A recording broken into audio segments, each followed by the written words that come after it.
Welcome back to the deep dive. Today we're opening up a file that I think is going to feel eerily familiar to, well, anyone who has ever sat in a meeting that was going absolutely nowhere. Oh, yeah. We have all been there. The classic zombie meeting. Exactly. You know the vibe. Yeah. Everyone is tired. The whiteboard is full of just bad ideas. The energy is completely stale, and you're just circling the drain. Right. Just staring at the clock. Yeah. But then there's that one person. They've been quiet, maybe fidgeting a bit, and suddenly they just pipe up. And they say, wait, what if we stop looking at the data like this and look at it like that? And boom. Boom, the lights turn on, the energy in the room totally shifts. I mean, they didn't just have an idea, they essentially saved the room. Yeah, that is the exact archetype we're unpacking today. We're looking at the insight spark. I love that name so much. It sounds like a superhero. But we aren't just using poetic descriptions today, right? We're basing this on a very specific data-driven framework. We are, actually. We are diving deep into the max energy ME80 personality system. Right, the ME80. Yeah.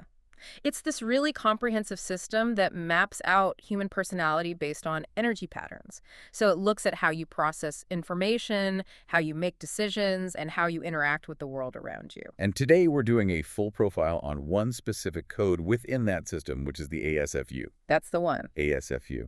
Okay, I have to say, as an acronym, it sounds a little, I don't know, chaotic, like a typo or a sneeze. It does have a bit of a chaotic ring to it, I'll give you that. Right. But in the language of the ME80 system, that code is a literal blueprint. It tells us exactly how this person's brain is wired. Okay, so our mission today is to decode this ASFU, the Insight Spark.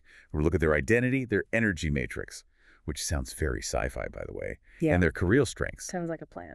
But let's start right at the top. Who are they at their core? What is their hero declaration?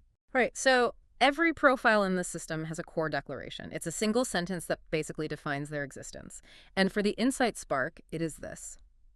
At critical moments, I illuminate unseen possibility, turning flashes of insight into concrete direction. Illuminate unseen possibility. Yeah. Wow. That is a really big claim. It is. That's not just, hey, I have good ideas. That's literally, I see things you don't see. Precisely. And that is the key distinction here. They are not satisfied with the status quo. I mean, their brain is functionally allergic to business as usual. Right.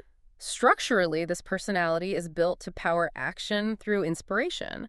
They're extraordinarily attuned to change. So where you or I might look at a mess or a chaotic situation and just feel overwhelmed. They see a puzzle. Exactly. They see a puzzle with a missing piece. They are constantly asking, okay, this is where we are, but what is the next step? Possibility. So they are forward momentum generators. They just push things forward. They are. And this brings us to their control mechanism. This is essentially their philosophy on how to navigate the world. They operate with what the system calls a global vision. Global vision. Okay. But here's the really interesting part. They don't do this in isolation. They aren't the lone genius sitting in a cave for 6 months writing a manifesto. Oh, so they need people. Oh, they absolutely need people. They need friction. They need exchange. Their whole philosophy is about letting thoughts ignite through interaction. Interesting. Yeah, they want to get ideas verified and pushed forward rapidly. If an idea stays trapped in their head, it basically dies. It has to be shared out loud to become real. You know, that explains so much about some people I've worked with. They literally can't just think about it quietly. They have to talk about it. Exactly. And to understand why that is, like, physiologically and energetically, we have to look under the hood. We need to look at the energy matrix. Okay, yes. This is the technical heart of the ME80 system. Walk us through this. How is the ASFU wired? So the report breaks this down into 4 distinct layers. You've got IP, IQ, EQ, and manifestation. Okay. Think of it kind of like a 4-stroke engine or a really complex circuit board. The core pattern for the Insight Spark is described as inner generation, outer expression. Inner generation, outer expression. Okay, let's trace the signal on that circuit board. Where does it start? It starts at the IP layer. That stands for the inner value layer.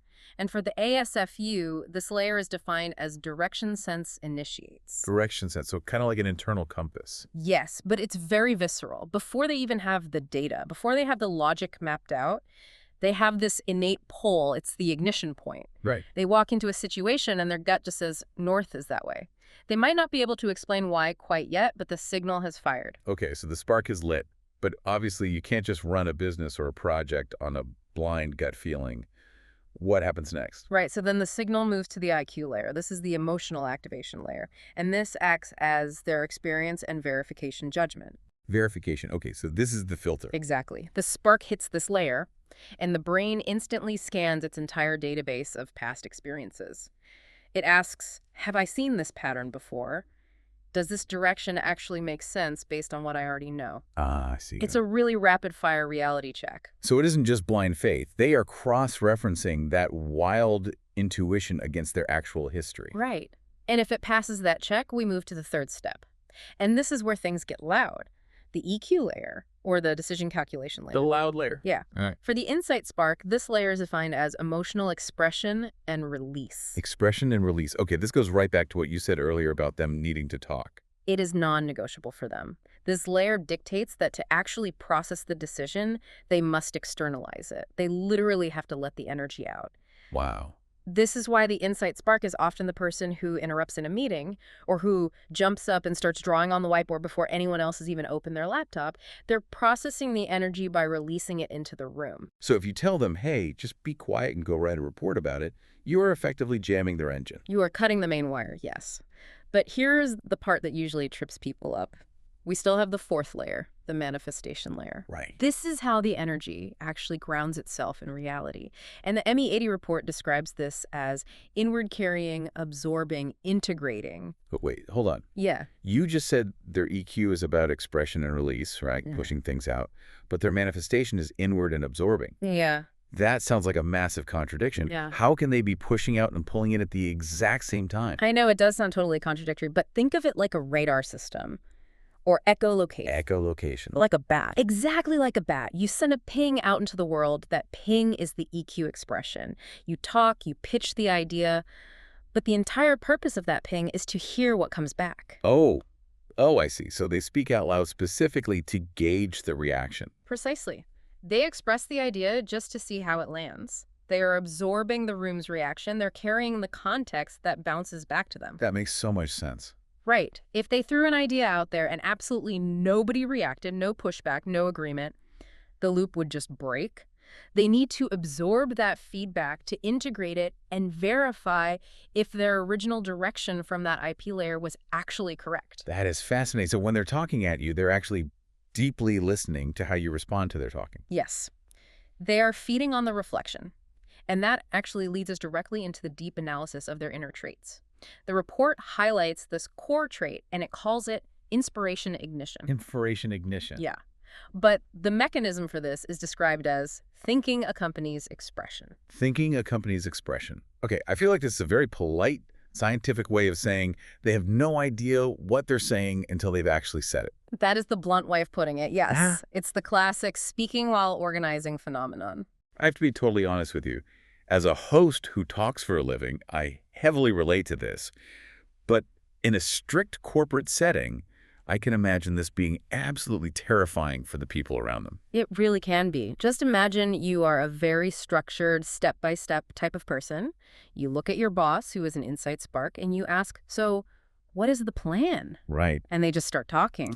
And you realize about 3 sentences in, they do not know the plan yet. They are actively finding the plan by talking to you. That feels so risky. It feels chaotic to outsiders, but the report explicitly notes that this is their superpower. Really? Yes, because by doing this, they break what's called habituation. Habituation, meaning just doing things the way we've always done them. Exactly. They break that habit because they are verbally exploring brand new paths in real time. They aren't just reciting some pre-written script. They're reorganizing the context live right in front of you. So they aren't just blabbering. They are basically vocal prototyping. Vocal prototyping. That is a perfect way to put it, yes. But surely there's a downside to this. I mean, if you are constantly chasing the next spark and prototyping out loud, do you ever actually finish anything? You have hit the nail right on the head. Every profile in the ME80 has a shadow blind spot. And for the ASFU, it's called heat scatter. Heat scatter. Ooh, that sounds like an engine that's overheating and melting down. It's a bit more like a campfire that's been kicked over. Okay. The sparks go everywhere, which looks cool, but the fire itself goes out. Because of their really high openness, they're easily attracted to multiple new ideas simultaneously. The report actually calls it 3-minute enthusiasm. Oh, ouch. 3-minute enthusiasm. That is a brutal call-out. It is a real danger for them. They get the flash of insight, they get super excited, they start the dialogue, and then another flash comes along, and then another. It's the ultimate shiny object syndrome. Exactly. And the consequence of that, if they aren't careful, is that they spread their energy across way too many attempts. They leave this long trail of started projects, but no finished ones. Which obviously looks bad to a team. Right. It can lead to a reputation for execution gaps, or people might think they lack stability. Because people stop trusting the spark if it never actually leads to a fire that keeps them warm. That is such a crucial warning. If you are listening to this and you identify with this type, you have to be really aware of that heat scatter. You need to carry a bucket of water. Or maybe you just need a teammate who is really good at containment and finishing things. We will definitely get to the teammates in a second. But first, let's talk about their social relationships. When they are functioning well, what is their actual role in the tribe? The report defines their role as illuminating others. Illuminating others. Back to that light metaphor. Yeah. In a team dynamic, the insight spark is the perspective provider. So go back to that stuck zombie meeting we talked about at the very beginning. Right. Their role isn't necessarily to do all the grunt work on the spreadsheet. Their role is to restart the heart of the discussion. So they are the defibrillator. Yes. They rekindle vitality in deadened atmospheres. When the team is cynical, or they're stuck, or just totally bored, the insight spark brings the energy back up. But, and here's the major friction point, the report notes their rhythm is jumping advancement. Jumping advancement. What does that look like? It means they skip steps. They go from A directly to Z. They see the answer immediately through their intuition, but they do not want to trudge through steps B, C, D, and E to logically prove it to everyone else. Oh, man. Which I imagine drives the accountants and the engineers absolutely crazy. No, it drives them up the wall. It requires a lot of adjustment. The team needs to learn to trust the leap, or the spark needs to force themselves to slow down and actually show their math. Okay, so knowing all of this, the spark, the heat scatter, the vocal prototyping, the skipping steps, where does this person actually belong in the business world? Like if you are an ASFU or if you're a manager hiring one, where do you put them? Well, the first rule is you do not put them in a role that requires highly repetitive, routine maintenance. That is a total recipe for disaster. Right, they just wither away. They'd quit in a week. The report highlights their primary business value as providing disruptive perspectives for complex problems. You want them out on the edge, where the map hasn't even been drawn yet. So what are the specific recommended professional fields for them? The report lays out 4 key areas where they really shine. First up is creative and content planning. That makes total sense. Brainstorming from absolutely zero. Right. Concept generation. They are completely comfortable staring at a blank page.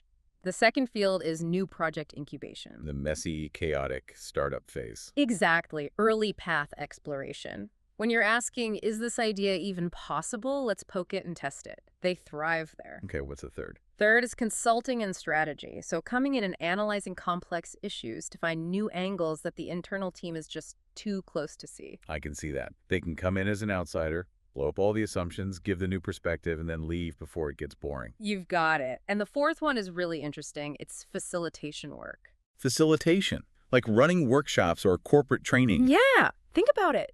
Because they think through dialogue and they are inherently energized by exchange, they're completely natural at activating collective wisdom in a room. Oh, because of the echolocation thing. Right. They are great at getting other people to talk and think. They don't just sit there hoarding the ideas.